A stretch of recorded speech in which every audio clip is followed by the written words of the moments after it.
Well, what a great thing. It appears that my countdown timer can't count down right. A little early, but I'm glad to see everybody here. Uh, Lots of people in the chat. I always like that. Um, so this is the last time we'll get together this year on a live stream, and I thought I would tell you guys a little bit about what we've been doing and where we've been going. Uh, Hang on one second. I have a problem.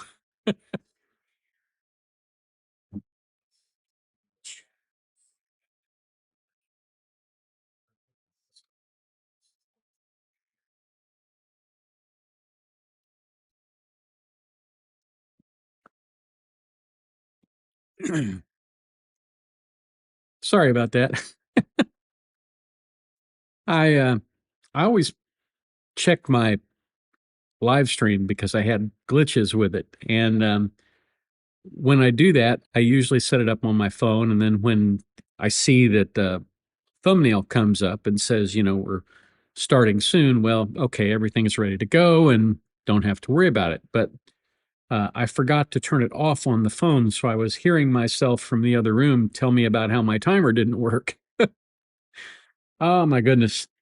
Um, I have to tell you, I got all of my internet training at the Quality Leering Center, so that's what the problem is. Um,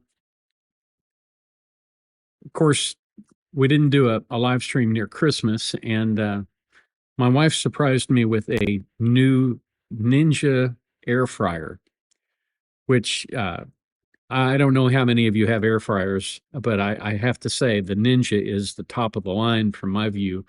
You get these, it's kind of like baby bear, mama bear, and papa bear. You get three different sized dishes that it fits over and does the air frying on, and it's really added a lot to the kitchen, and we've had a lot of fun with that. Also, we have a house here in Florida where it's called a cold tile, and my wife got me some fuzzy Crocs. Now, I don't know if you've seen these or not, but they have these Crocs that are made with fur on the inside of them.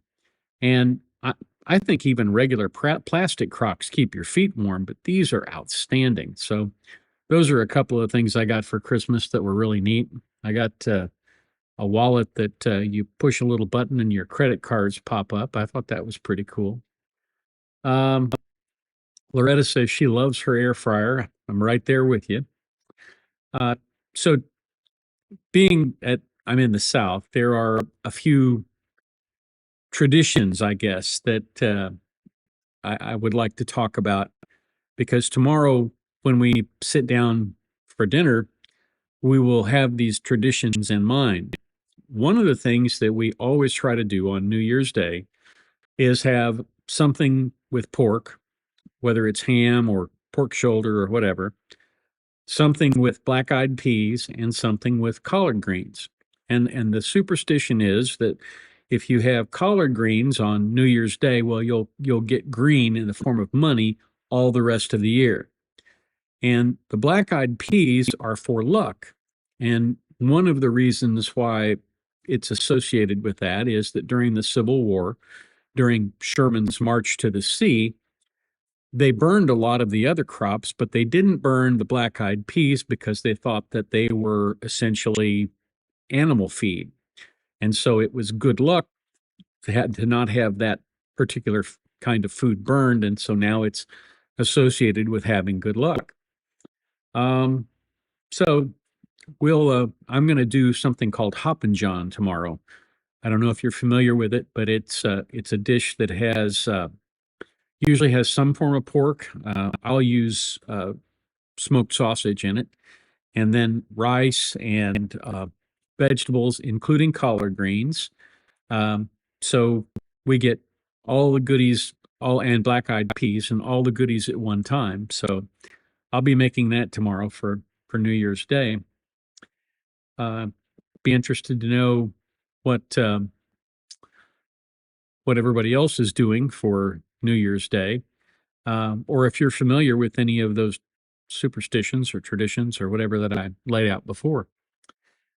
Uh, I've got a list of stuff over here. I don't have my normal setup when I'm down here at Florida, so I don't have the way I can look up and see what's next on the menu, and I have to use a notepad. It's like being back in the 1970s. Uh, so we're down in we're down in Destin, and Destin used to be a really great place to come after generally after Labor Day because the water gets a little colder and people leave and nobody's swimming in the Gulf, and it's just usually not very busy down here. But ever since the pandemic, it's been very busy down here, and so we just kind of try and stay at home. There are a lot of people who on New Year's Eve, after it gets dark, and of course it's dark here now, who are going to go out and drink and drive and wind up, getting into an accident, hurting people. And so we just stay off the roads. It's going to be amateur hour out there, so we stay off the roads. That's what we're going to do. I have a little thing of champagne to toast in the new year with my wife, which we'll do well before midnight because both of us can't stay up till midnight anymore. We'd have to go to bed with the chickens pretty much. Uh, I wanted to talk a little bit, um, if anybody is interested. Oh, I'm getting Jim and Nick's baby back ribs, collards, and black eyed peas. Got to have it. Yes, that's exactly right. Jim and Nick's, by the way, is just a wonderful place to eat down here if you're down this way. And we also have down here in Destin, we have Pepito's, which is our favorite Mexican restaurant. We have Fat Clemenza's, which is our favorite pizza slash Italian restaurant. They actually have a mafia night in February that they do for charity. And people dress up, and there's a guy standing out front with a violin case meant to suggest that he's, security and all. So it's kind of a fun place to go and eat. And then this afternoon, we went to McGuire's Pub. There's one in Panama City Beach, rather, and Pensacola, and here in Destin. And it's a typical Irish pub, great place to eat if you're down here. So I wanted to get that in. I don't know if how many of you have been following what's been going on in Minnesota with the daycare fraud, but this is one of the reasons why I'm a strong believer in the False Claims Act. Uh, the False Claims Act allows people who know about fraud to actually profit from reporting it. If you file a False Claims Act lawsuit through a lawyer and the government investigates and finds fraud and recovers money, you stand to get anywhere from 15% to 25% of what the government recovers as a reward for having tipped them off to the fraud. And so, this is one of those situations where the fraud was just so ubiquitous, it was going on everywhere. It's really too big to police when you have a social program like that, that is essentially throwing money at everybody. Unless somebody comes forward and says, hey, this is what's going on, they're really difficult to detect. And healthcare especially is one of the areas where people make a lot of money with fraud. People will set up, for example, durable medical equipment companies, and they will uh, charge people for durable medical equipment supplies. They'll charge their Medicare numbers. And of course, they won't ship them anything. They just have basically bought from some hacker a list of people who have Medicare, and they are billing them for diabetic supplies, oxygen supplies, whatever it is that they think they need. And then when the government finally gets around and says, hey, you guys are located in Texas, but you've been servicing people in New York, what's going on here? They just close the doors, change their name, move to a different city, and set up shop again. And there's very little that is done to these people, even though the government could very well do a lot more. One of the things they could do when they find this is go in and seize the bank accounts. You get what's called a prejudgment foreclosure, or prejudgment seizure. And of course, if the government doesn't prove its case, they have to release the funds. But if the government does produce the case and get a conviction or get a civil recovery, well, then the assets haven't been wasted. They're still in the bank account and the government can recover them. But they very, very rarely do that, even with people who are basically ripping the system off right and left. And I've been involved in a number of those cases where that has happened. And it's uh, it's really kind of discouraging. We had a case I may have talked about earlier where a dental company was essentially doing useless therapy on children. They were taking children who had tooth decay and they were grinding down their baby teeth and putting caps on them. Well, the baby teeth at some point are going to fall out anyway. So it's a boondoggle to cap those teeth. And most of them could simply have had them filled. And it took us 9 years to get that across the finish line. 9 years from the date it was filed till the date the government recovered some money in it. And even then, the total amount of money that was stolen was something in the area of $325 million, and the government got back 20 million. So uh, the government's probably not the best law firm you can hire. I'll put it that way. Uh, so I got to thinking about our cases this year, and it occurred to me that I could do a public service for all of the, wannabe criminals out there in terms of it just seems like people want to be convicted of murder. Each case we've had this year has just been completely stupid. So I mean this in a humorous way, uh, but I have this little slideshow that I want to do about the top dozen ways to get convicted of murder. And so the first way to get convicted, of course, is you have to kill somebody or you have to pay somebody to kill somebody. Because without a dead body or some evidence of loss of life, you likely can't be convicted. But see Brian Walsh, because they definitely got him without a body. And then the next thing you should do is set up a phony alibi. And you find somebody perhaps who has a prior felony. And since they're also engaged in unlawful activity, they agree to act as your alibi. But of course, the instant it serves their best interest, they're going to rat you out. So, my note there that that person will surely be trustworthy is obviously facetious. Um, and then I'm sure you'll all figure out what this one is about. If you lack the stomach to do this yourself, then you hire somebody. You put out feelers with your friends and relatives and that homeless guy that hangs out down by the Home Depot. And pretty soon you'll get a call and someone will tell you they're willing to do the job. They just need to talk to you. Now they'll come to your house looking like maybe a bum, and underneath that bum outfit, there'll be a badge. So that's another great way to get convicted for any kind of crime. Or you can trust gang members.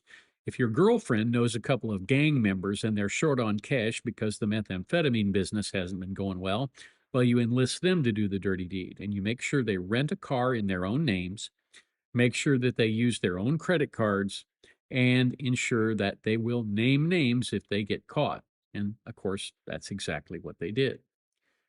And the corollary to that one, of course, is to pay your son. If you're an idiot and your son comes up with the plan that I just described, make sure to fund that plan. Leave clear bank records. Make sure not to deny involvement when the undercover asks you for money for the gang members. And then publicize your plans to flee to Vietnam. And in jail, use trustworthy jail snitches to provide a different narrative and false testimony. That always works. Then you can do the self-defense gambit. I saw this video last night where if the person you're planning to kill is your spouse or boyfriend, you just set up a phony alibi of self-defense and claim they were strangling you. Never mind the fact they don't have any scratches or bruises or any evidence of a struggle. And of course, the cops figured that one out pretty quickly in the case that I was looking at last night. Then like Brian Walsh, you can be slow cleaning up. Uh, your spouse is cheating on you with someone from the office. Obviously, the thing to do is to eliminate that threat. So make sure you don't leave a body for the police to find. Surely that'll work out for you, just like it did for Brian Walsh, which is not too well. Two for the price of one. Are your wife and youngest son getting on your nerves? Are they threatening to bring down your $1 million legal scams? Well, to fix that, you take them down to the dog kennel with your favorite firearm, and don't forget to have your son make a phone call to prove you were there. And of course, also make sure to testify in your own defense. That will certainly fool the jury. And carry the phone. Your phone is an electronic diary of every place you've been. Make sure to carry it along so that your alibi can be disproved, just like Jose Soto Escalera's. Ensure that those incriminating texts get deleted. Cops, after all, are not known for working for the Geek Squad. So that's a great way to get convicted. The delete key, if you're worried about all that incriminating evidence on your computer, well, you just delete it. Cops aren't very smart, and they'll just assume there's nothing there. It's not like they can download the hard drive and pull it off bit by bit.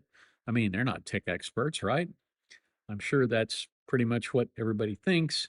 I never have understood why people go and do Google searches on their own computer.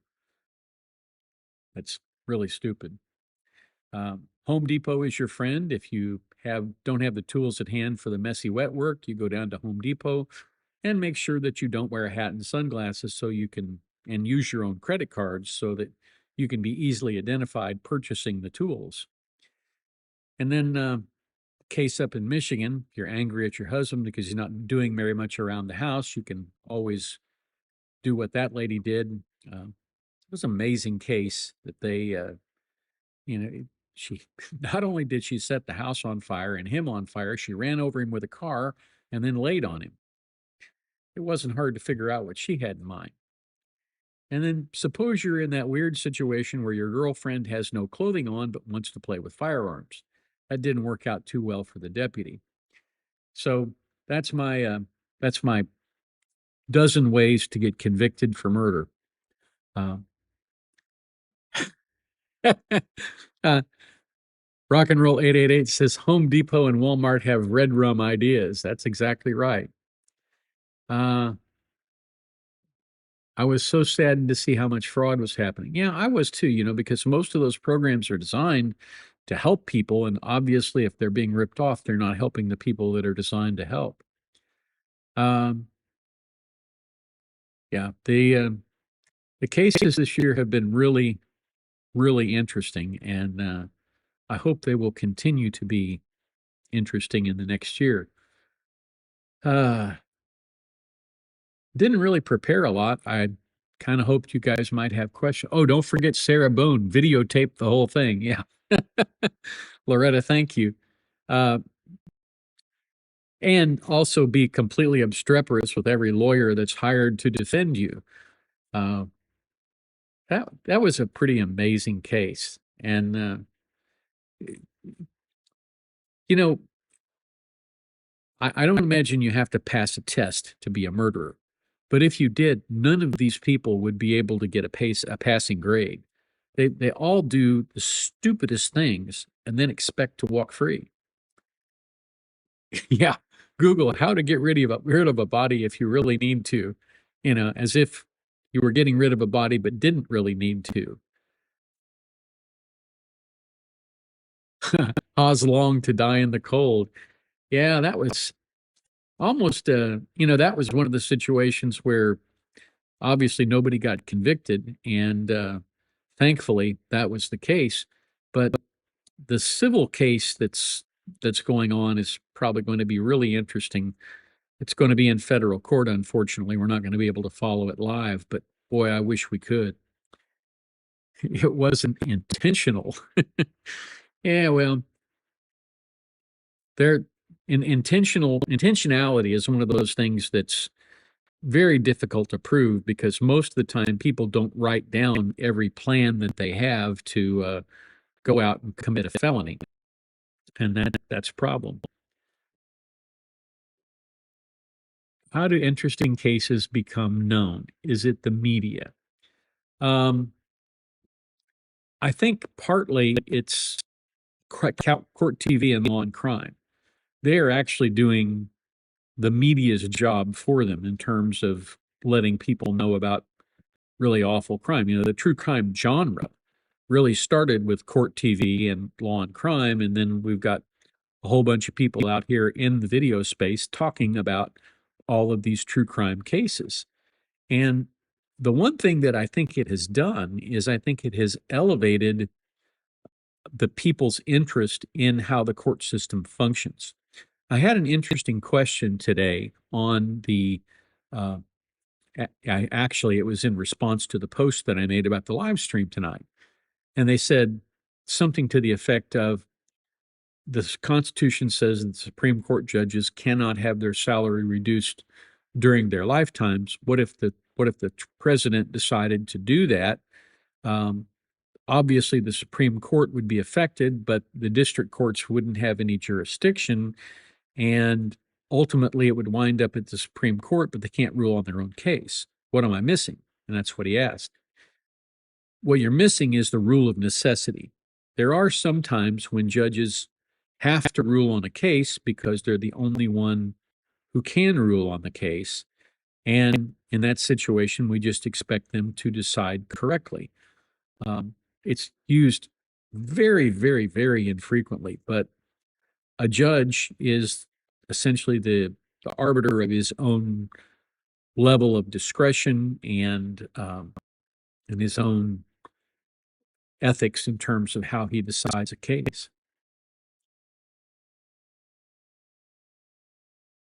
Yeah, I love how they don't remember their cell phones track them, Carrie says. You know, it's really, you think that when you have your cell phone in your hand, you just have a communications device and a very handy way to watch YouTube, which I do all the time. But it really is an electronic diary. It knows everywhere you've gone. It writes down in the phone. It records all the places you've been. All that stuff can be downloaded, and they have all kinds of different software to do that. Now, the interpretation of that data is not always consistent as it was in the Karen Reed case. It was all over the place.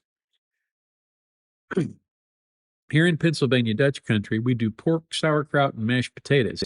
It is to bring luck in the new year. Ah, Pennsylvania Dutch is that's I guess is that Amish or Mennonite? I'm not really sure. I'm not even sure what the distinction is. We have a large Amish population in Missouri, and so we used to see them all the time. And I've actually had pork, sauerkraut, and mashed potatoes as a dish. There is there's a town in Missouri called Herman, Hermann, and it's apparently he's like a German god of war or something to that effect. And they named this little town on the Missouri River after him. And they have a Mayfest and an Oktoberfest there, and you can get some of the best bratwurst, knockwurst, uh, the best of the worst, I guess you would say, there, and it's a great place. So I'd be down with pork, sauerkraut, and mashed potatoes. After all, sauerkraut starts out green, and so it would be eating greens. Have you followed the Holly Bobo post-conviction hearing? No, I haven't. But interestingly enough, in Auburn, there is a case where a young woman several years ago uh, was high on methamphetamine, gave birth to a baby, and wrapped it in a towel, put it in the bathtub, and then cleaned up, never even called for help for the baby. She was actually convicted of second-degree murder and sent to prison. And just recently, a judge has thrown out the conviction. I'm pretty sure that it's on the basis of ineffective assistance of counsel, which is one of the reasons why I say it's really a great thing when you have an assertive and active defense counsel in a case where you really want to see a conviction. Because otherwise, if somebody doesn't do everything that they're supposed to do, The case winds up being thrown out 3 or 4 years later. Sometimes witnesses have died, sometimes evidence goes missing, and somebody who really shouldn't go free winds up going free.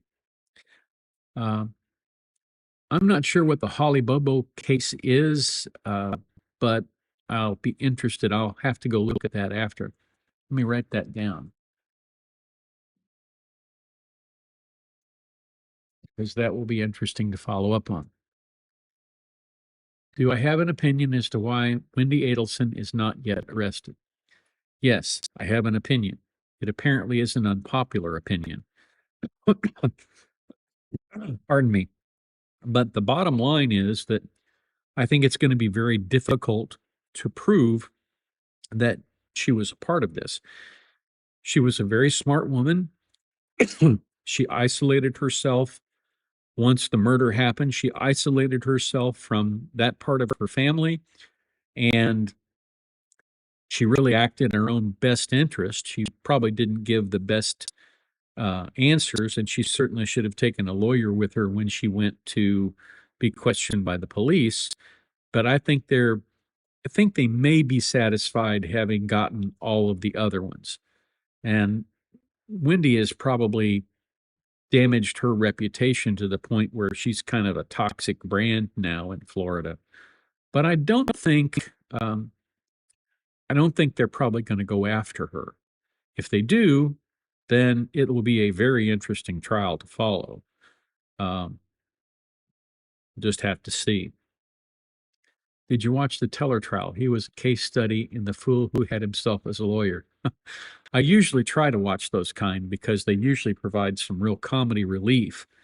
But I didn't see that trial. One of the things that I did after I made the last video, which was on last week, is I kind of unplugged. And you have to do that from time to time if you do content because it can be a real drain. You wake up in the morning and go, "Oh gosh, what am I going to talk about today?" And that can be kind of overpowering. So I just took a couple of days. We came down here and I thought I needed to talk to you guys before we got to the new year and let you guys know how much I appreciated all of you and how much I appreciated all the support I've gotten on the channel this year. It means a lot to me. Uh,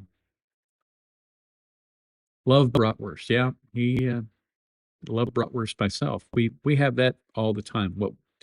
The way I fix that is I put half of an onion in a pan and usually at least one beer, sometimes two.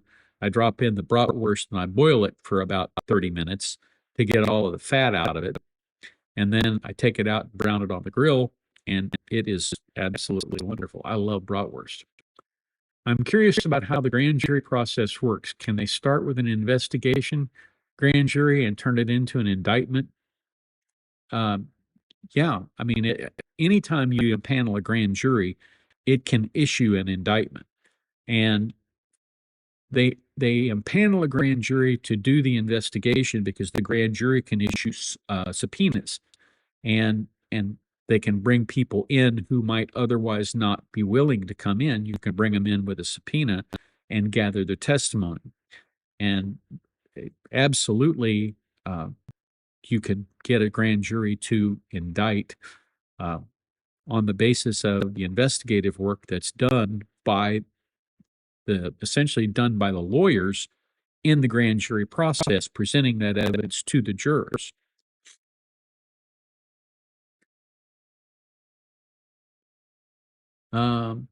Seems like it's being done in the D4D murder case. I'm not familiar with that case either. I have to brush up on my cases here. Is there your is there your first year with YouTube? Can you reflect on 25 as a law tuber of deserved growth? Um, My first year on YouTube, I believe, was 2023. I was on at the end of the year, 2023, and then I did all of 2024 and all of 2025, and reflect on that as it's interesting because there's not a trial every week sometimes there's two or three trials at the same time, and they're all interesting, and you have to pick one. And you get started with it, and then 2 days into the trial, somebody pleads guilty, and you're stuck for content. And the other case that you decided you didn't want to do, it's already three videos or 3 days worth of testimony in the can, and you have to go back and try and pick up on that. So if everybody played by the rules and went all the way to the jury, it would be much easier. But of course, you can't stop somebody from pleading guilty to something if they're truly guilty. And there's a lot of competition for what I do, and a lot of it is what I would call it's just really strident. Uh, People being kind of bombastic and offering their opinions as something that you ought to engrave in stone or something. I am not infallible. I mean, I make mistakes. I mean, you guys know that. I make mistakes all the time. I try not to, but most of the time when I make a mistake, it's not you know, a tremendously important one. And I just think that normal people want somebody that they can listen to and who will just talk straight to them, offer a little bit of opinion, every now and then try to make something funny out of it, because a lot of what this is really is funny when you get right down to it. Now, it's never funny when somebody loses their life, but when somebody comes in and says something just completely asinine about, their case, in the hopes that somebody on the jury will buy that line, uh, I think it's deserving of mockery. But I try not to be too mean spirited about it. I try to practice kindness, which I preach all the time. I believe that kindness is very important, and I believe that the kinder we are to everybody, the better the world is. So I guess that would be my reflection on 2025. There were some interesting cases. I can't wait. Oh, and Laura, not Laura, but Carrie Rison's is going to be a trial that's going to come in the next year. And I think that one will be a very interesting case to follow. Um,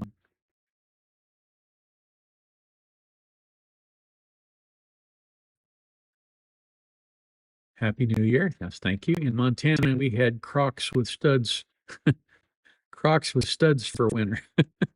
I'm not quite sure what Crocs with studs are. Spuds, maybe, I would think, but Crocs with studs. Oh, I see what you're talking about, the shoes. When I saw Croc, I thought crock pot. My mind's not in the right place, I guess. Uh, that makes complete sense, Lisa. Sorry, I just had that screwed up. Um, do the witnesses who testify to the grand jury have to then be public, or can they be kept confidential? Well, usually the grand jury transcript is sealed, and it's usually sealed until there is an indictment, especially if there is an indictment. And then after that, the defense attorney can get the grand jury transcript in most locations, but it's not made public. And the reason it's not made public is you don't want a bunch of reporters going and knocking on the doors of people saying, you were on the grand jury and I want to know why you indicted, Mr. Smith or Mr. Jones. So generally speaking, they are told not to talk about anything that happened in the grand jury room with anyone. And most of the time, people do that. They honor that oath. And that it's really more to protect the people who are on the grand jury than it is to do anything else. There are a lot of people, particularly people in the drug trade, who knew that if you were on the grand jury and you indicted their pal or their friend or themselves, they might very well be interested in, you know, venting their spleen on you, or perhaps venting your spleen for you. uh, yeah, Corey Richards will be interesting. Oh, you're human. Well, yeah, I've got this. We went to Greg Norman, which is one of the outlet mall. The outlet mall here has a Greg Norman shop, and they call him the Shark. So I've got on my little shark shirt, um, which is, for lawyers, it's like supposedly professional courtesy. It's why we can swim in the ocean without worry. because professional courtesy, the sharks won't attack us. But yeah, I am human. I'm not really a shark. You did bring in some funny this year. Great channel. You have a quite genuine and caring channel to the viewer and the people in the cases you comment on. Yeah, well, thank you. I appreciate that. I especially appreciate that observation because that's what I try to do. I try to be balanced. Um, some of the times, I mean, I guess the one case I was the most unbalanced on this last year was Karen Reed's because it was just so obvious to me what was going on, that I really, I really I couldn't understand why the state went on ahead and tried that case. Because if they had simply done their due diligence, turned over the evidence that they were supposed to turn over, including the library footage. Microdots has a new video out about the library footage in Canton that I saw today. I would recommend anybody to go look at that if you're interested. And I think that's the one case I was not particularly balanced on.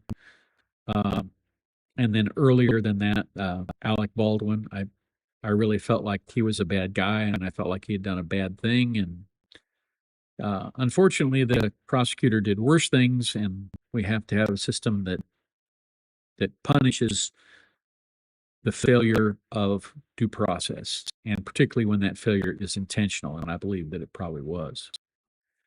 Uh, Jennifer Miller says one of the detectives, now retired, supposedly not wanting to testify, was recently arrested for fleeing. Jennifer, what case is that? Is that Karen Reed's? Um, it's interesting. If you have a subpoena and you're supposed to testify, you can be held in contempt if you don't honor the subpoena. And at least in Missouri, and I'm assuming in that jurisdiction, they can issue what's called a body attachment. And the body attachment is essentially that. It says to the sheriff, go find this person, attach his body, seize it, and bring it to the courthouse.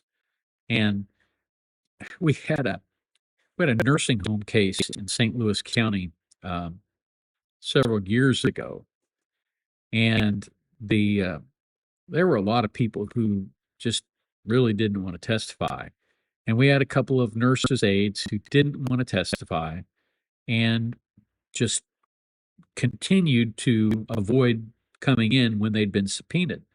So we went to the courthouse and we asked the judge for body attachments, and he sent out the sheriff, and those two gals got to spend the night in the county jail.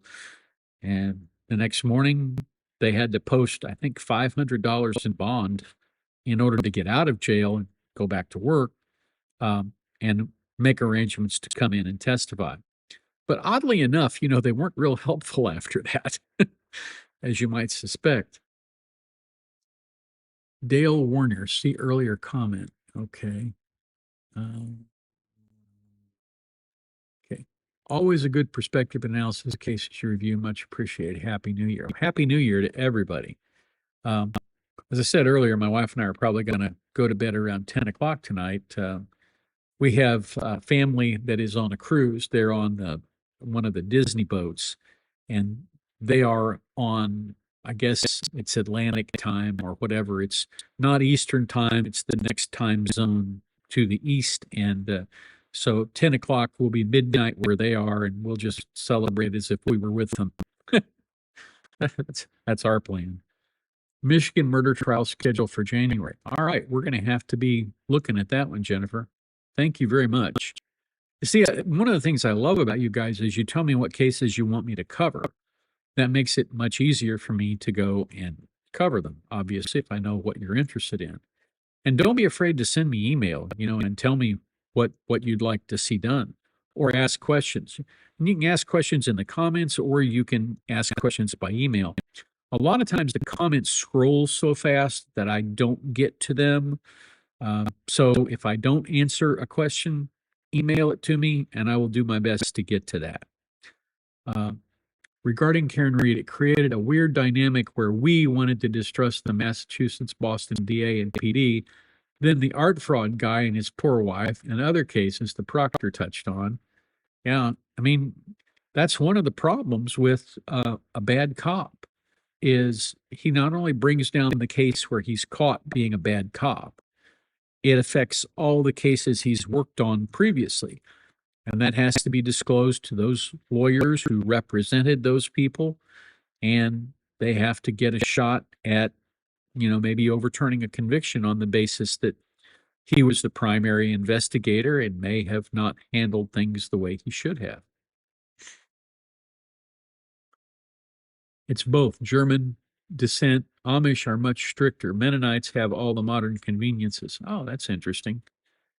Um, One of my favorite songs is Weird Al's Amish Paradise. I think that, particularly having lived in Missouri and seen them with their little carts, that they horse and buggies. And because they're on the roads, they have to have those little triangle signs on the back of their buggies, and they have to have insurance because they're driving them on the roads. And so, what the Amish have done in Missouri is they've established a trust, and they get thousands of dollars from each of the Amish clans and put it away, and that is what they use for insurance in the event something that they do causes harm to somebody else. I think the D4D bid case is similar in that the potential witnesses are very reluctant too. Yeah. Well, witnesses, I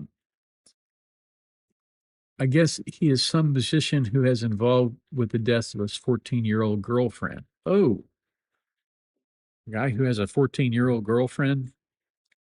Uh, there's a problem there. I will, uh, I will never understand what that attraction is to do that kind of thing. Well, it'll be an interesting case. We'll have to look at it and get some content on that. Wow. Uh, any other cases that anybody is interested in that is going on? Like I said, I know we're going to do Corey Rison's or Richens or whatever that is, and I will certainly look at Holly Bobo and at this this other case that was mentioned, Dale Warmer. We'll look at that. I have a separate monitor sitting right there, so that's why I keep looking over there. I'm not trying to dish you. Shayna Gardner. Hmm.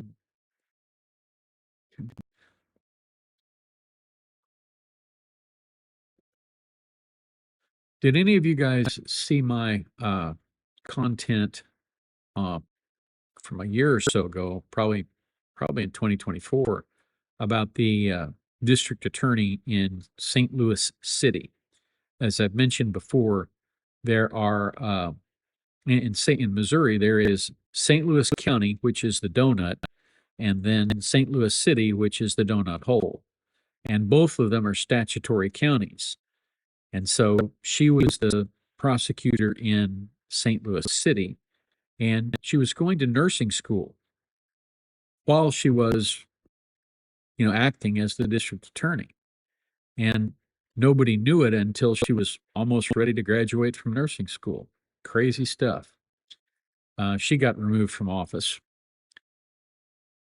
Staying out of the U.S. Supreme Court cases. Well, I'm actually going to talk about one of the Supreme Court cases in a video next week. It's the one where essentially they told the police that, you don't get a free pass. It isn't it isn't okay if you get the wrong address and you do the wrong thing and for the wrong reason, and you can be sued. It's a 9-0 decision by the Supreme Court. 9-0 decisions are pretty easy to do because there's not a lot of dissent in those cases. Um, but I try really hard not to do the ones that are political because, you may think I have a particular bias, and I may indeed have that bias, or I may not. But it's really hard to do something when it reeks of politics, because one way or another, something I say is going to make somebody upset. And I don't want to do that. I would like to have everybody be happy. uh, I love Weird Al. Always chuckle with "Eat It." His version of "Beat It." Yeah, that was a great song too. The Professor of Rock recently did a show where he talked about Weird Al, and he talked about how he was going to architect school, and he graduated from architecture school and then became a musician, which is kind of funny. Uh, I wonder if there are appellant cases that are interesting, especially with an eye towards the eye for rule of law and describing that in a way I get it. Well, there are a lot of really good appellate opinions that come out of the federal circuits and also some that come out of the state Supreme Courts. Uh, I try to find those and I try to bring them. But, interestingly enough, I did a case that came out of the Missouri Supreme Court a couple of months ago. Um, because one, I know the judges on the Supreme Court, I know most of them personally, and I enjoy reading the opinions so I read this opinion. I thought this is an interesting thing. It had to do with marijuana. And I got feedback from a couple of people who were like, why do we care? And, maybe you don't. Maybe this video wasn't for you. But so I try to be really careful about picking the right cases out of the state Supreme Courts and also the federal cases that come in. Uh, so that's interesting. I will try to redouble my efforts to do more appellate cases. And in fact, my wife told me that just the other day. She said, you need to go look at some of these cases where there's important points of law and you can explain it and break it down. I said, no, that's probably exactly what I need to do. Uh,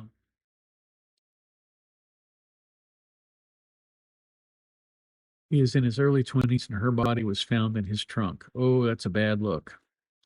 For the record, I bet we don't agree on the politics, but I have tremendous respect for how you explain and communicate. Good continued luck with sticking the balance you hold. Well, I think that's important. There was a story, I don't know if it's true or not, but somebody asked Michael Jordan something about why he didn't comment on a particular topic that had to do with politics. And he said something to the effect of Republicans buy tennis shoes too. And I think that's an important lesson. People who are libertarian or Democrat or Republican or no political party at all, they all watch YouTube. And if you want a right leaning analysis of cases, there are people on here where you can go get that. If you want a left leaning view of a case, you can get that on YouTube too. But if you want to go straight down the middle, as far as I know, other than Professor Jeb, who's on here, and myself, I don't think there are too many who are trying to play it straight down the middle. And I think that's important. Uh, I, you know, Viva Fry, he was a Montreal litigator and he moved to Florida. He's also very conservative, just for full disclosure. Has a T-shirt that he wears from time to time that says "Politics ruins everything," and I believe that to be true. I believe if you start going into the political realm, it ruins everything because you know, although the country is split 50-50, there's absolutely no reason why anybody should, as a marketing decision, if nothing else, why would you ever want to just throw away half the people who might enjoy your topics and your content? So I do stay out of politics, and that's an important thing for me. And if you find something that I do that has a political bent to it, let me know what you think and why you think that. And it would be helpful to me because I try not to let that happen. But as I said, I am human and sometimes I mess up.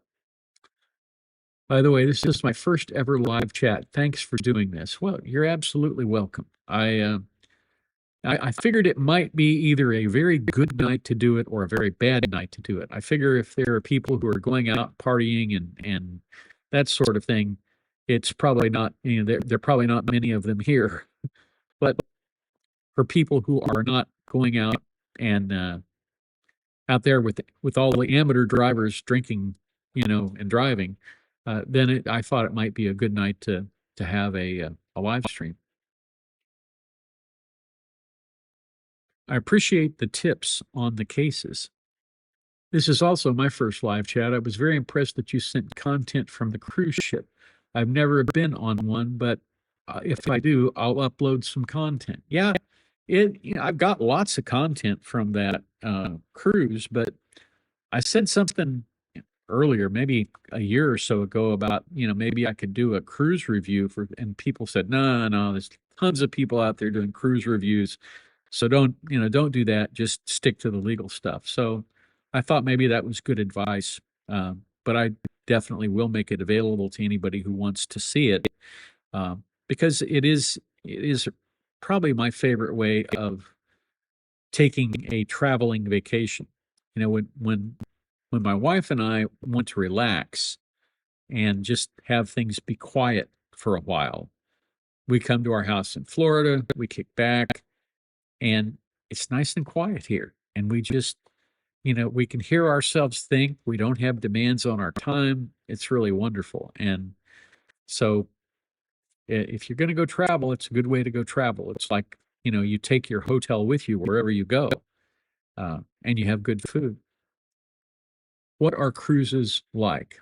Well, as I was just saying, it's sort of like going to a hotel that floats, and you can eat in the restaurants that are there on the boat, and then you'll go particularly if you do a Caribbean cruise, you'll go to places like St. Martin, St. Thomas, St. John, uh, Cayman Islands. You might go to Belize or Cozumel if you go to the Western Caribbean, uh, Grand Turk, Turks and Caicos, Antigua, uh, Dominican Republic. All of those islands are places where you can go on a cruise. And usually it's beaches that people are looking for on that. And then you stop, you get off the boat. You have usually somewhere between 6 to 10 hours off the boat that you can go do things. They offer shore excursions, which are generally overpriced. A lot of people just go find somebody who drives a cab and say, hey, will you take me around and show me the sights? And they do that. We don't do that because if you miss the boat, you miss the boat. So we take shore excursions that are provided by the cruise lines because they guarantee they will have you back on the boat in time. When we went on the Carnival Miracle at the first of the year this year, took 4 cruises this year. Can you believe that? Uh, we had a family member who broke her foot while she was off on the cruise or on one of the shore excursions, and they managed to get her back to the boat safely uh, in time to leave. So it pays to stay with the shore excursions that are provided by the boat or that offer some kind of guarantee that they will get you back. Oh, I've had a lot of people post on here. Let's see. Um, Thank you. That nailed it. Good. I'm glad, Stephen. Mrs. Rogers Neighborhood, Happy New Year. Just wanted to thank you for the great information you share with your audience. Well, you're more than welcome, and I thank you for your comment. John Hannigan, all right. What is your analysis of the SCOTUS presidential immunity when it seemed to me that it could have been decided on more narrow grounds?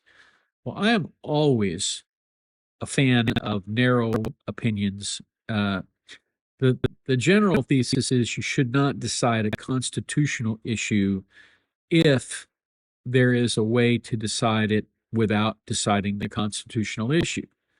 And that's just because when you make a decision about the Constitution, you change not just the law in that case, but all the law in cases going forward. So uh, I don't.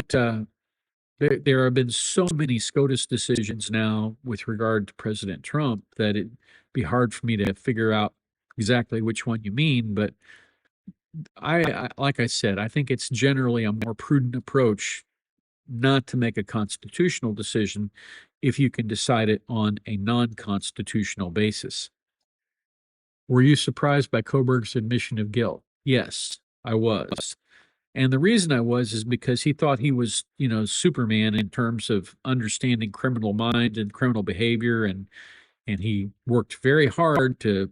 I mean, he actually did a lot of things right in terms of kind of keeping himself out of the police view. But eventually, leaving that one little scabbard of the knife there, that killed him. And I was glad to see that he admitted, and I was glad to see that he got life in prison.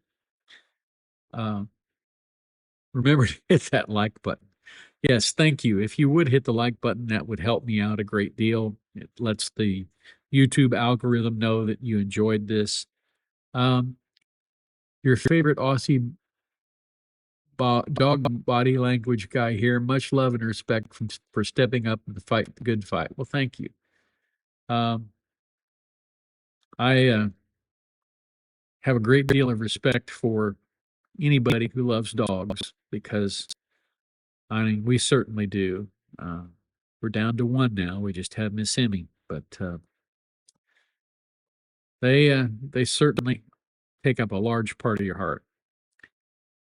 Random question. Do you know anything about how law/legal affairs comparing between those cruise islands or other first world countries in the U.S.? Well, yeah, I do know a little bit about them.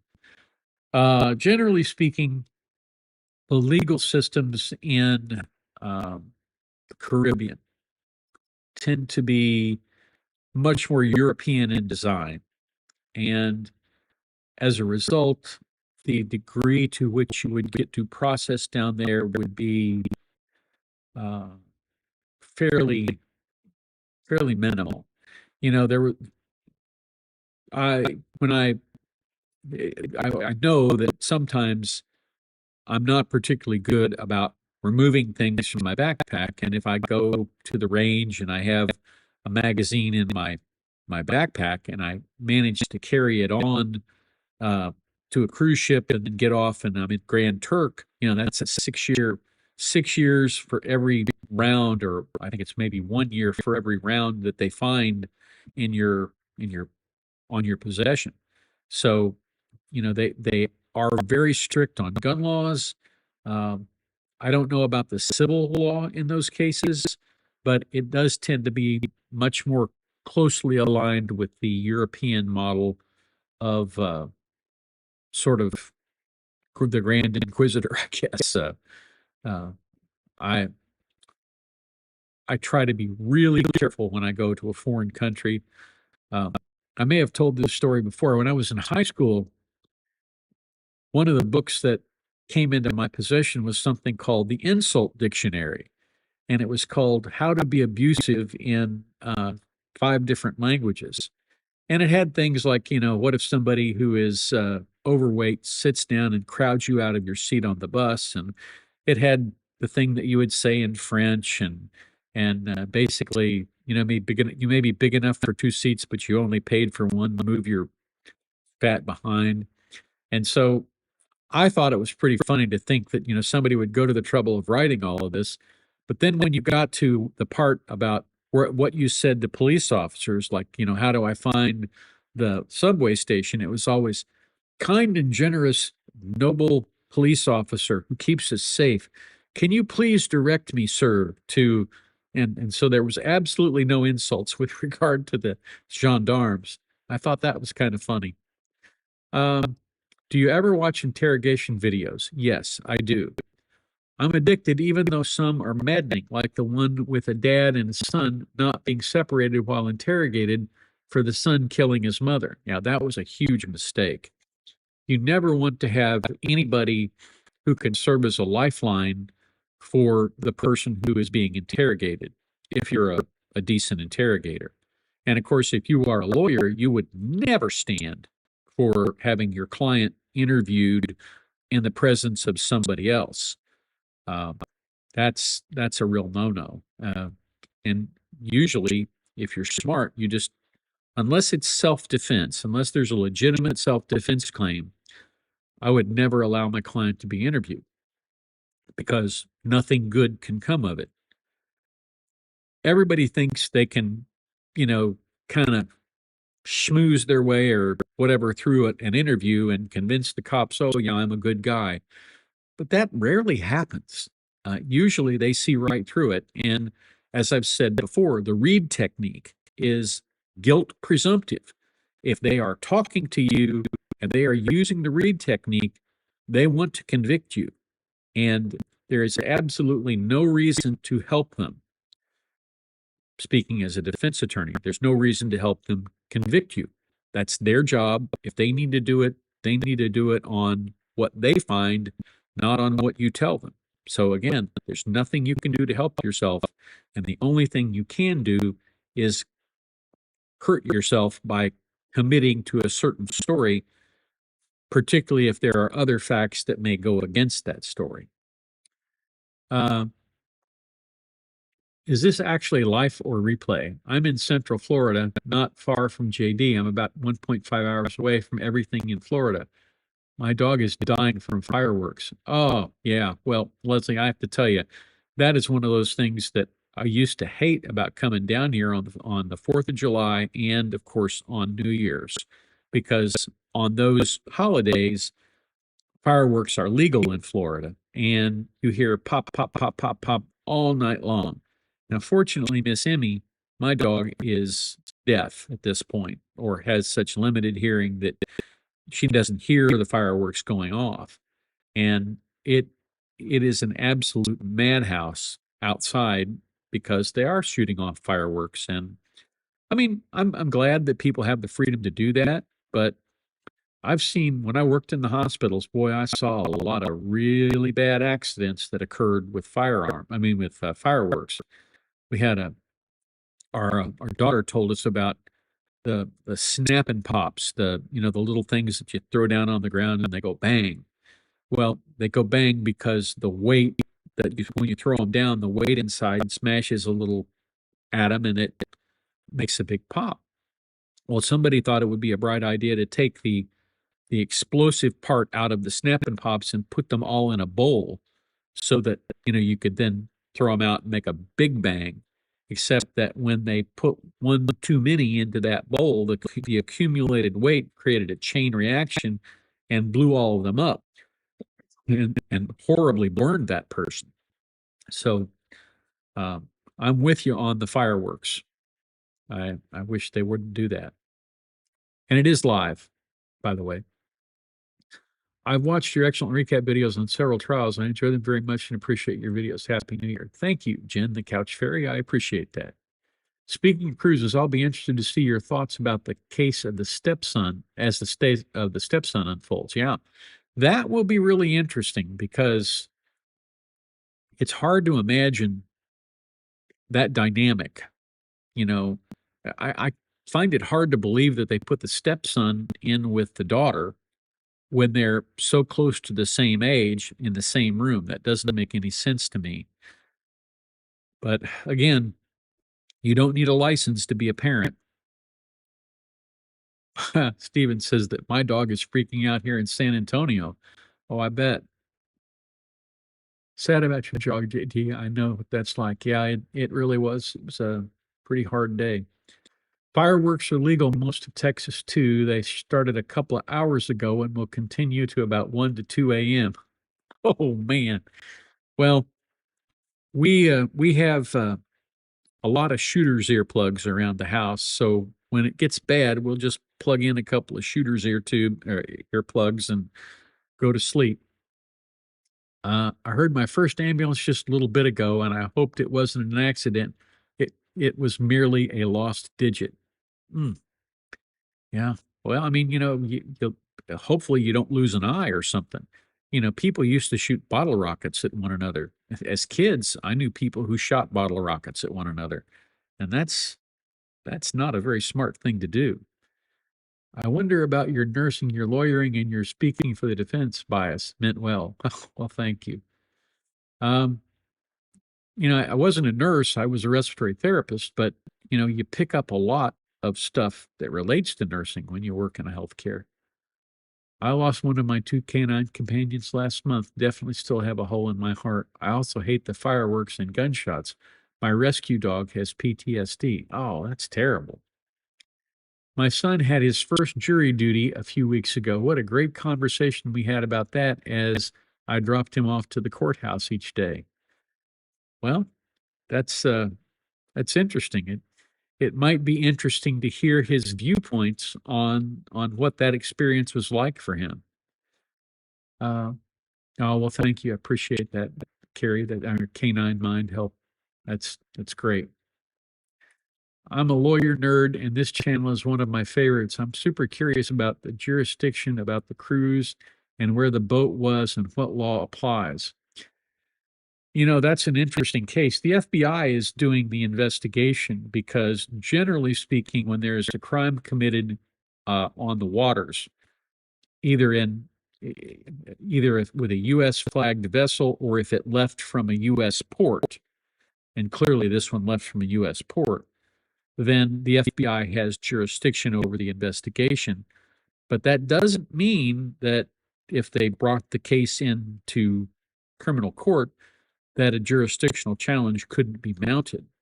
Uh, but I'm not sure it would do you, I'm not sure it would be more advantageous to have it anywhere other than the United States. So, you know, I think I'm probably a lawyer nerd too. I always tell people that when I was in law school, I was very focused. I enjoyed it. I had a lot of fun. I was very motivated to get good grades. I finished number 7 in my class at 215, top 3%. And I, yeah, I love the law. I love the job. And, I kind of miss it. I kind of miss writing briefs. And so instead of writing briefs now, I write scripts and do videos. So I guess it's just moving from one side to the other side. Um, have you been on a jury? No, I was called for jury duty, but um, the case wound up settling. He took a plea. And so I asked the judge, I went up and asked him, introduced myself, and asked him if he thought that I would have been picked for the jury. And he said, "You're a lawyer?" And I said, "Yeah, but I'm not a Florida lawyer. I'm a Missouri lawyer." And he said, "No way they would have let you on this case." Okay. Uh, how do trial lawyers really learn about what goes on in the jury chambers? Well, one way is sometimes jurors will contact you after a trial, particularly on civil trials. In Missouri and in other states too, from what I understand, you don't have to have a unanimous verdict in state court to get a verdict. You might get nine, if as long as you get 9 of the 12, you can get a verdict for the plaintiff or a verdict for the defendant, whichever. And if somebody felt like somebody had lied during voir dire and they had all kinds of biases that came out in the jury room, uh, then they might come back to the plaintiff's lawyer and talk about it. Whether or not you could ever get anything done about it would be another thing, but um, that's generally how you find out. And of course, the other way is by holding what I would call, used to call them focus groups, but really what they are is mock trials. You go in and each side gets 35 minutes or so to present the evidence favoring their case, and then you leave it up to the jury, and the jury discussions are videotaped and they're watched by the lawyers in real time to see how the issues are discussed. And they do that with 2 or 3 juries at the same time. And they'll get a bunch of different views and they'll sort of figure out where the landmines are in their case so that they don't step on it. That's generally how most lawyers do it to kind of figure out what a jury might do in their case. And I think probably the best focus group in the entire world is the chat on court TV or Law and Crime.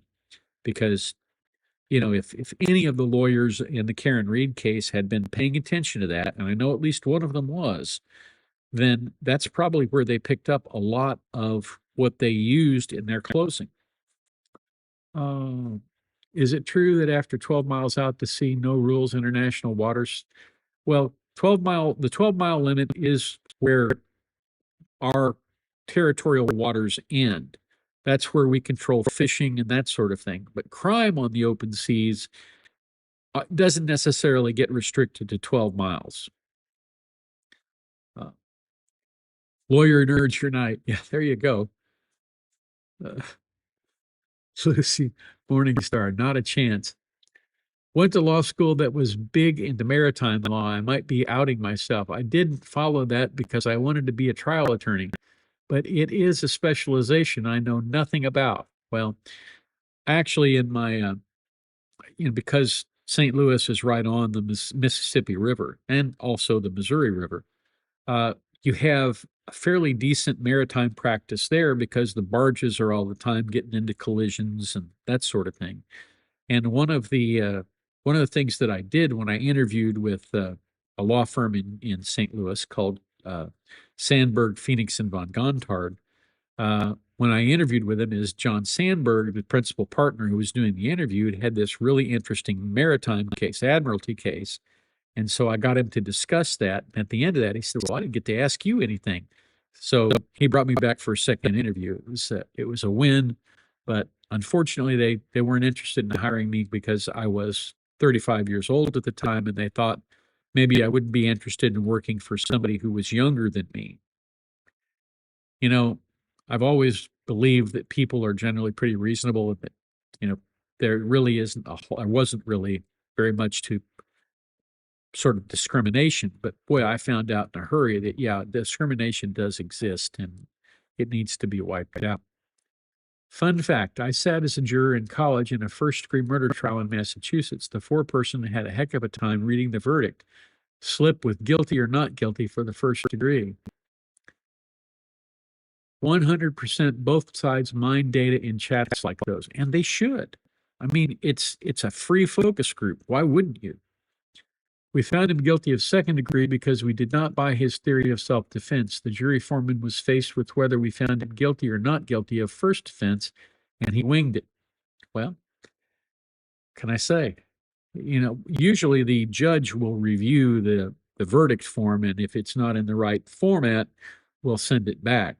I've had that happen to me in a case too, where the jury kind of screwed that up. It was a punitive damages case, and the verdict was uh, didn't jive with what it should have been, and so had to be sent back. And then the jury did the right thing the second time around. Well, guys, I have really enjoyed this. We've gone a little bit longer than an hour.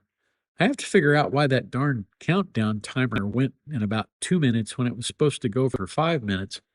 I'm sure I did something wrong when I set that up, but who knows? Anybody have any last questions for me before we get out of here? And Leslie, thank you for sharing that about your jury service. That was pretty interesting. I'm just a lawyer wannabe. I'm a forensic psychiatrist, which I do love too. Oh, well, good. We need more forensic psychiatrists.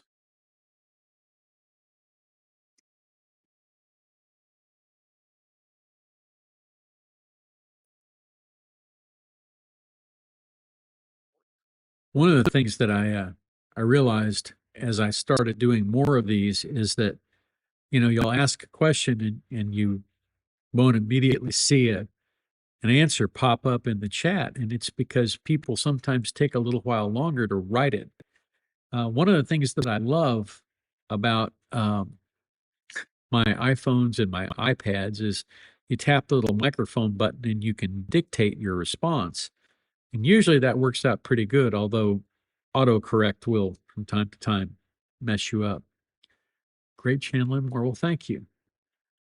Dude, I loved living in St. Louis. I only got to live there for 2 years, and I lived in Shaw, a block off the park. Oh, the park, by the park she means is Forest Park. And Forest Park is where they held the World's Fair in 1904. The song Meet Me in St. Louis, again, based on the World's Fair, which, by the way, was the first time that ice cream cones were served. The guy who had made ice cream and brought it to the World's Fair ran out of bowls, and the guy next to him was making waffles, so he made waffle cones, and that's was a marriage made in heaven. I will miss that city until the day I die, but not as much as New Orleans. New Orleans is a great city too. I recall the defense attorney for Jennifer Crumley brought up stuff she'd read on social media in court the next day. I don't think it helped her appearance of competency. No, it didn't. You use the information, you don't take that information to the jury. That was not a good idea. That was a terrible case. They, I mean, if I had a son who was mentally disturbed, I don't think I would be buying him a firearm. I'm just saying. Um, look forward to more of your coverage in the new year. I'm late, so I missed if you'll be coming any particular upcoming trials. Well, definitely Corey Richens, and there are several here. Somebody mentioned Holly Bobo, and then there was another one, D4 Vid. I think it's supposed to be David spelled with a 4. That might be one that I do. I'm going to try to do a trial every week if I can. So stay tuned. Thank you for the videos relating to the Fourth Amendment and those 702 databases. Happy New Year. Well, thank you. I appreciate that, Lucy. Steve. Going backwards a bit, lawyer nerds, that's the reason, plus your caring charisma keeps me coming back. Well, thank you. I'm glad to meet a fellow lawyer nerd. Thank you, mate. Much love to you. Thank you, my friend. And God bless you down there in the down under. So my wife is listening to me. She's sitting on the couch in the other room.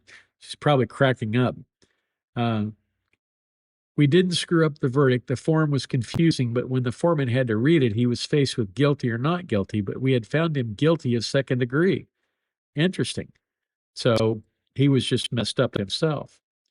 Koberger's pretrial hearings mentioned the YouTube platform many times. Well, and I think that's reasonable if you are trying to assert or establish bias. And a lot of people were really over the top saying things about him. And he kind of looked a little different, and he sort of looked a little nerdy himself. It's kind of like a Weird Al song, "White and Nerdy." I'm just so white and nerdy. I think that you could use that if you could tie it to a general area to establish bias. It would have been very hard to give Koberger a fair trial almost anywhere in Idaho, because I think everybody had heard of that. But it could have been done. I mean, people can set aside their biases and do the right thing. Wildly over the top. It's scary. Yeah. Do you watch other LawTube channels? If so, which ones do you like? I really don't. I watch Steve Leto every now and again because he has a big group of followers and they send him stuff.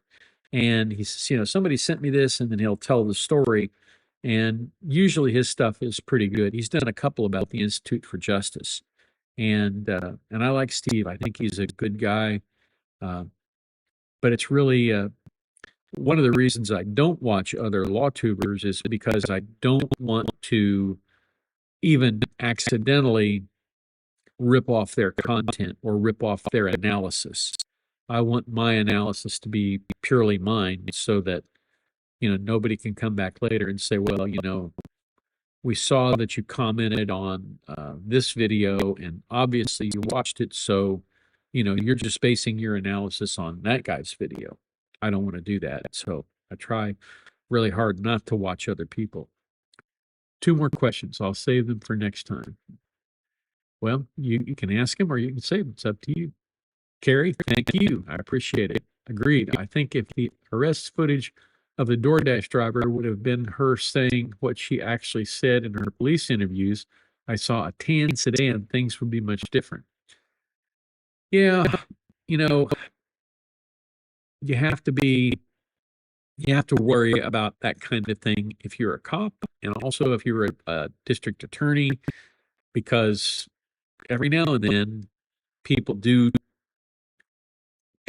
people will seed ideas by their questions. I saw a great video. It's probably been 30 years ago now, where they set up a camera in the back of the room and the professor starts teaching, and this guy comes in and fires a blank gun at the professor, and he falls down and everybody starts screaming. And he dashes back out.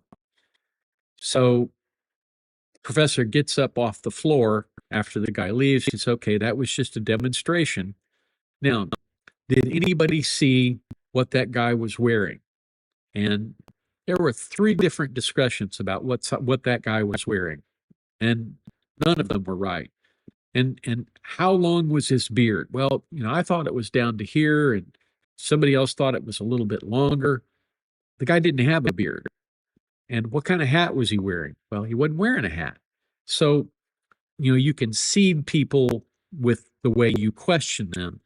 And the tan sedan thing may very well have been that. Are you sure it was tan? You sure it wasn't white? Well, it could have been white. Well, I think that's probably what you ought to tell people when you testify. Probably ought to tell them it was white. Is it tampering with a witness? Probably, but it happens every day. YouTube influence and the coming impact of fake AI video use in trial. Well, if you use fake AI video in trial, you are going to get disbarred and probably convicted of abuse of process. I don't know. YouTube influence does have a lot of influence. One of the things, I'm a big history nerd in addition to being a law nerd, and I see a lot of stuff about World War II, and AI has taken over that genre. And you can tell because numbers are mispronounced and names are mispronounced, commas don't get inserted in the right place, and the narration is clearly an AI voice, and you have to worry about the quality of the reporting if you can't trust that it was done by a human. You and Leto are totally different channels. Yes, we are. And I like what he does. I love EDB first and foremost, second to this channel. I love smart coverage with absolutely no drama and not politics. Yeah, well, that's what I try to do. The law tubers are gracious. They wouldn't think you were taking their content. Your coverage is unique, even if you agree conceptually. Well, yeah, that's probably true. And there are enough viewers to go around. I'll put it that way. Dude, you are so white and nerdy. Me and my kid would play weirdo while we cleaned the kitchen and dance to that song so much. I love finding fellow nerds. Well, I don't know whether I'm a nerd or a geek. I was at the Geek Squad today at Best Buy, so maybe I'm a geek too. Do you watch Dr. Grand? Occasionally I see him. He's the guy who sort of figures out whether or not people are lying, I think, is who you're talking about. Yeah. I like the I don't know whether they call it the truth panel or the body language panel, the people who read the body language and tell you whether or not they think somebody's telling the truth or maybe dissembling a little bit. I think the release of the DoorDasher's arrest video hitting mainstream media was strategic, forced the plea. Could be. Hello, Mrs. JD and Rescue Dog Emmy, wishing you a fantastic 2026. Well, I will pass that along. And Happy New Year to everybody too. Well, we've been going about an hour and a half now. I think we probably ought to trim this off, and I want to thank everybody for coming. I appreciate all the great questions and all of the content, and you guys really make this channel worth doing because you contribute so much to it. So thank you for that, and thank you for being here. From the bottom of my heart, I hope you've had a terrific year, and I hope next year is even better. DoorDash girl took a plea. Yeah, I don't know Not sure what that's about. I think that relates to Coburger. All right. Well, I'm going to put the ending soon up here. Well, actually, I'm not because I don't have the ending soon on here. Can you tell I'm using a different set of computers? I don't know if it will play or not, but for all of you people who may wind up being interested, uh, we used to go with our kids down to Disney quite frequently, and when we did, um, one of the places that we went to was Whispering Canyon, which is a restaurant at the Fort Wilderness Resort. And the deal that they had there was that the waitresses are kind of salty and they will make you get up and do things. And if you ask for ketchup, then everybody in the restaurant brings you the ketchup and you wind up with 20 bottles of ketchup on your table. It's a fun place to eat. This particular night, they came and tapped a lot of the men and made us perform. So I will leave you with this. This is from the Whispering Canyon, and you'll probably never hear me sing ever again.